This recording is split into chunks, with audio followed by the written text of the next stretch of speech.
As the opioid epidemic gets worse, doctors are more hesitant than ever to prescribe pain meds to patients. They are. New at 6. People who rely on those drugs to manage their chronic pain are finding it harder to find doctors to treat them.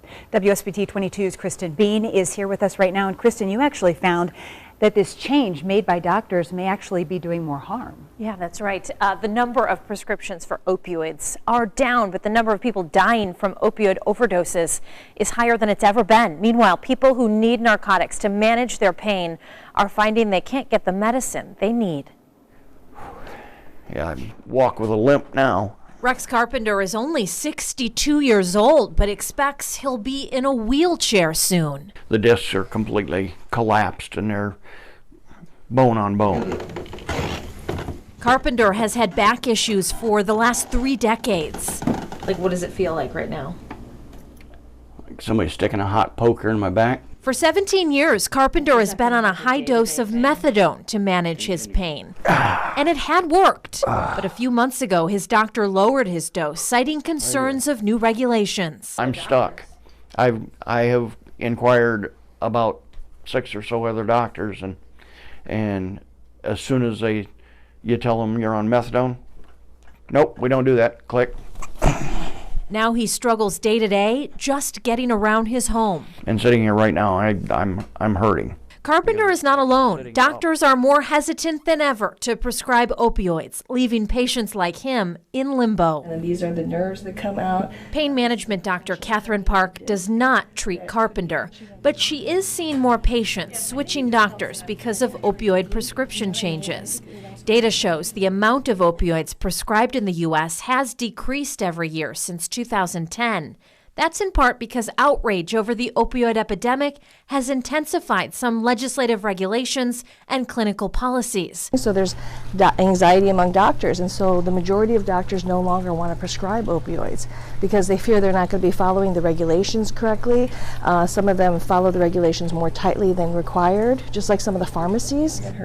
Park's patients are required to provide more urine drug screens and sign a treatment agreement. She also cautions people from assuming that just because someone is prescribed opioids, they're an addict. If you're taking it as prescribed, it's helping to control your pain. You're not sharing, you're not abusing, you're storing them safely, you're following all the rules that your doctor has set up.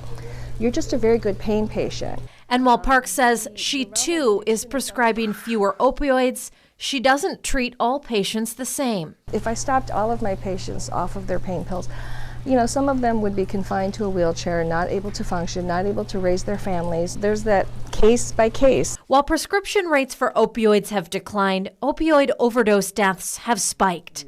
Addiction experts like IU South Bend professor John Gallagher say that's likely because some addicts turn to the streets when they can no longer get narcotics legally. And when they turn to the streets, they may start buying Vicodin or pills from the streets, but now they're exposed to heroin. According to the CDC, more than 42,000 people died in 2016 from opioid-related overdoses. Significant increases were seen in Midwest states, including Indiana and Michigan. Gallagher says these numbers show doctors have to be looking for signs of abuse and referring patients to treatment when needed. We would like to see social workers, case managers, counselors, therapists in physician's office. He says treating those who are addicted could prevent others, those who truly need the pain meds, from falling through the cracks. So because of this epidemic, there's a whole population of people who are prescribed opiates for pain, and they're not getting the medical care that they need. That certainly applies to Carpenter. All of these are what I take. He looks at his pain pills the same as he does his meds for diabetes.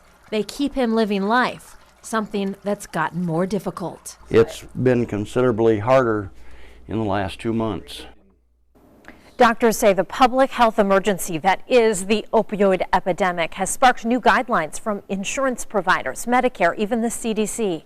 Some pharmacies are even changing their internal policies, making it more difficult for some patients to fill prescriptions that they need.